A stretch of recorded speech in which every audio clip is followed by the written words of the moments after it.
Yono mengenai isu-isu terkini yang menjadi perhatian publik saat ini. Bapak Presiden, pemungutan suara dalam rangka pemilihan Presiden 2014 akan dilaksanakan beberapa hari lagi. Sama seperti pemilu legislatif 2014 yang lalu, muncul kembali suara-suara yang mengatakan bahwa Pilpres akan curang. Bahkan kemudian ada juga yang menuduh bahwa pemerintah bakal tidak netral. Sebenarnya apa yang terjadi sekarang ini, Bapak Presiden? Saya juga mendengar. Dan kalau saya perhatikan kausa politisi yang mudah sekali menuduh pemilu curang, ya itu saja orangnya. Bahkan saya dengan teman-teman sering berbicara, jangan-jangan orang yang mudah sekali menuduh pemilu curang, pemerintah curang itu dulu juga sering curang, dikira orang lain melakukan hal yang sama. Tetapi kalau kita ambil positifnya, ya ini mengingatkan kita semua jangan sampai pemilu ini curang, jangan sampai pemilihan presiden tahun 2014 ini curang. Caranya, ya mari kita semua bekerja sangat keras, jajaran KPU, jajaran Bawaslu, jajaran pemerintah, terutama pemerintah daerah di mana pemungutan suara dilaksanakan, lantas Polri, TNI, partai-partai politik, kubu dari masing-masing capres-cawapres, pers dan juga masyarakat luas. Itu yang harus bekerja keras. Mari kita cegah jangan sampai curang. Nah kemudian kalau ada tudingan pemerintah tidak netral, pemerintah curang, ini rasanya berlebihan. Dan saya sudah berapa kali menjelaskan. Begini kausa, dulu barangkali ketika pemerintah itu berasal dari satu partai politik, kemudian penyelenggaraan pemilu itu lebih ditentukan oleh pemerintah, mungkin kalau dinilai pemerintah ikut campur, tidak netral dan kemudian curang. Nah sekarang KPU itu independence, Bawaslu itu independence, tidak ada campur tangan pemerintah, termasuk campur tangan presiden. Bagaimana mungkin tiba-tiba pemerintah mau curang? Pemerintah itu siapa? Di tingkat pusat, namanya kabinet, hampir semua partai politik ada, kecuali beberapa partai politik. Di daerah, gubernur, bupati, wali kota, semua partai politik ada.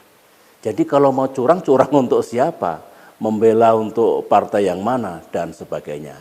Jadi menurut saya berlebihanlah. Nah kalau presiden dituduh nanti curang, tidak netral, tidaklah. Saya kesatria, kausa. Kalau kalah ya kalah, kalau menang ya menang. Dulu waktu pemilihan wakil presiden tahun 2001 saya kalah, saya menerima kekalahan saya itu, saya menyampaikan selamat kepada Pak Hamzahas dan saya mengajak konstituen saya mendukung Pak Hamzahas. Kemarin pada saat pemilu legislatif Partai Demokrat kalah, saya menerima kekalahan itu, saya mengucapkan selamat kepada PDI Perjuangan, kepada Partai Golkar dan pada Partai Gerindra.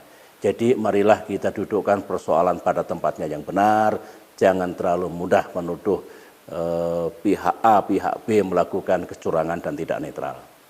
Beberapa survei mengatakan bahwa kedua capres dan cawapres ini memiliki elektabilitas yang berimbang.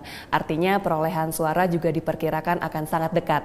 Atas dasar ini banyak kalangan yang mencemaskan bahwa akan terjadi bentrokan usai pemungutan suara berlangsung.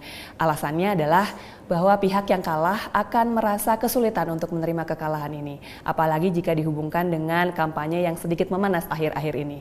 Bagaimana menurut pendapat Bapak? Dan apakah kemungkinan terjadinya kerusuhan dan bentrokan ini sudah diantisipasi? Tentang ini, saya juga menerima beberapa pesan melalui SMS, misalnya, tentang kekhawatiran atau kecemasan itu.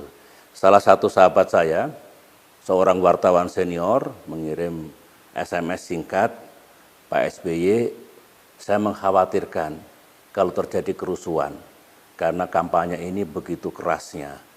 Saya yakin pemerintah sudah melakukan antisipasi. Tentu saya jawab SMS itu, ya kalau ditanya apa mungkin ada benturan, ada kekerasan horizontal, ya mungkin saja. Tetapi ingat kausa, Pilpres tahun 2004 dan tahun 2009 itu berjalan damai dan demokratis, aman, tertib dan lancar. Artinya rakyat kita telah mengukir sejarah, meskipun kompetisinya bisa keras, tapi pada saatnya begitu pemungutan suara itu bisa menerima hasilnya. Meskipun Pilpres tahun 2009 dulu sebenarnya jarak perolehan suara saya dengan kedua kompetitor saya, baik Ibu Megawati dengan Pak Yusuf Kala itu jauh. Namun saya tahu kedua beliau mengadukan hasil itu ke Mahkamah Konstitusi. Itu cara yang benar, damai, demokratis, dan juga konstitusional. Jadi maksud saya kalau misalkan nanti ada yang tidak terima dengan hasil perolehan suara itu, silakan menggunakan saluran pengaduan yang tepat sesuai dengan undang-undang yang berlaku. Nah kemudian kalau apakah sudah diantisipasi? Sudah.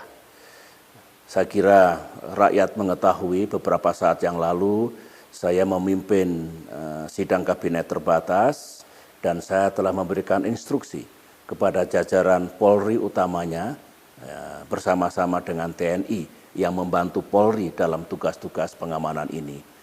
Intinya saya minta mereka mencegah. Dan manakala tetap muncul benturan itu segera ditanggulangi. Tidak boleh dibiarkan, sebab kalau dibiarkan ya demokrasi kita akan tercoreng, keamanan nasional terganggu, ekonomi bisa terganggu pula dan akibatnya rakyatlah yang menderita. Nah kalau soal bagaimana itu bisa dicegah dan ditanggulangi dengan tepat, seruan saya dan ini juga sudah saya instruksikan benar-benar TNI dan Polri netral. Dengan netral, maka dia bisa adil, tidak tebang pilih. Siapapun yang melakukan kekerasan, perusakan, pembakaran, itu bisa ditindak secara tegas. Supaya ya membawa kebaikan. Dan kalau misalnya rakyat melihat ada anggota Polri dan TNI yang tidak netral, ya silahkan dilaporkan. Supaya diambil tindakan yang tegas. Kalau yang dianggap tidak netral atau bermain itu sebutlah para perwira tinggi, baik Angkatan Darat, Angkatan Laut, Angkatan Udara maupun kepolisian, silakan melaporkan kepada saya hari itu juga. Ini akan kita tegakkan hukum agar sekali lagi pemilu ini benar-benar berjalan dengan baik, berjalan dengan damai. Kira-kira itu. Ada pula Bapak yang mengkhawatirkan terjadinya politik uang atau intimidasi kepada masyarakat sebelum pemungutan suara berlangsung. Menurut banyak sumber, pada pemilu legislatif 2014 yang lalu, hal-hal seperti ini masih banyak ditemukan di beberapa tempat. Bahkan dikatakan juga petugas KPU dan Bawaslu ini tidak netral dan bahkan ada yang terlibat dalam politik uang. Ada juga bupati dan wali kota yang melakukan intimidasi kepada masyarakat, juga melakukan memerintahkan jajarannya untuk memenangkan partai politik di mana ia berada. Bagaimana Bapak cara mencegah pelanggaran-pelanggaran seperti ini? Ini isu yang serius menurut saya dan harus kita perbaiki kalau semua itu mengandungi kebenaran. Karena alhamdulillah proses konsolidasi demokrasi ini kan berjalan dengan baik, mengarah kepada arah yang benar. Kebebasan sudah ada di tangan masyarakat. Dia bebas memilih sehingga fair and free elections itu betul-betul bisa dijalankan di Indonesia. Tetapi kalau ada ekses seperti politik uang, ada intimidasi dari pejabat-pejabat tertentu di tingkat akar rumput, berarti ada yang salah. Kita harus melihatnya apakah sistemnya yang keliru, apakah praktek penyelenggaraannya yang salah, atau memang itu merupakan ekses dari proses pemilu yang memang sedang terus-menerus kita sempurnakan. Pendek kata, di masa depan harus bisa kita cegah yang namanya politik uang ataupun intimidasi kepada pemilih kita. Saya sendiri setelah pemungutan suara pemilu legislatif kemarin, menerima aduan atau laporan dari kader partai politik yang saya pimpin. yang mengatakan ada kecurangan, ada pelanggaran di kabupaten, di kota, di daerah dan sebagainya, saya katakan ya adukan kepada Bawaslu, adukan kepada yang berwajib, tetapi tidak menghalang-halangi saya untuk menerima kekalahan Partai Demokrat dan untuk mengucapkan selamat sebagaimana yang saya sampaikan tadi. Saya tidak lantas berteriak ke sana kemari pemilu curang karena Partai Demokrat kalah, tidak. Itu sesuatu yang berbeda. Nah, kalau ditanya bagaimana cara mengatasinya, paling tidak mari kita awasi bersama-sama. Apalagi penyelenggara pemilu, saling awas mengawasi. Jangan sampai dibiarkan setiap pelanggaran sekecil apapun. Nah, kalau rakyat melihat ada yang benar-benar bermain politik uang, melakukan intimidasi, misalkan pejabat daerah menggerakkan jajarannya untuk memenangkan partai politik dari mana ia berasal, maka laporkan.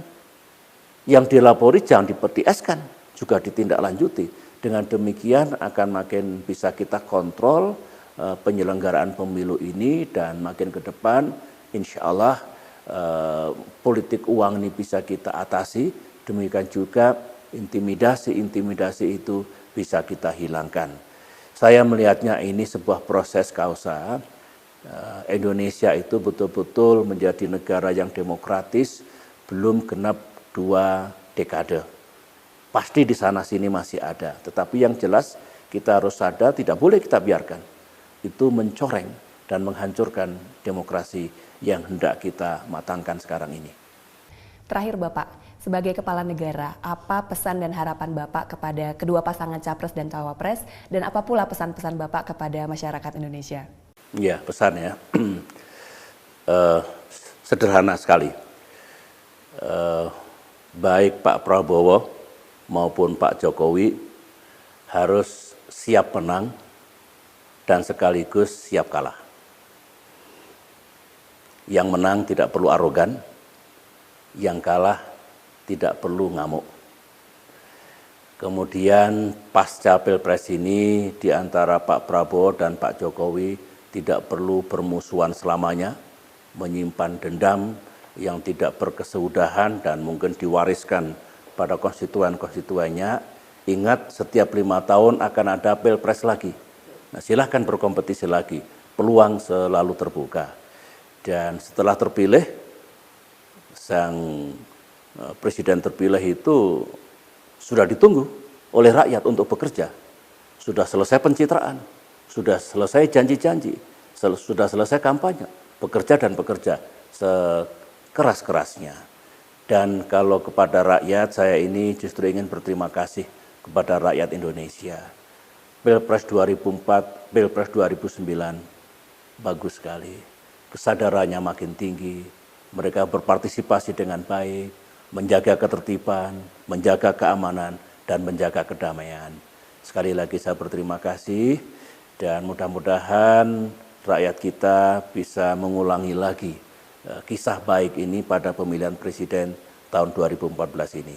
Saya kira itu pesan dan harapan saya baik kepada kedua pasangan Capres-Cawapres maupun kepada saudara-saudara kita rakyat Indonesia. Baik, terima kasih Bapak. Demikian penjelasan Presiden Susilo Bambang Yudhoyono tentang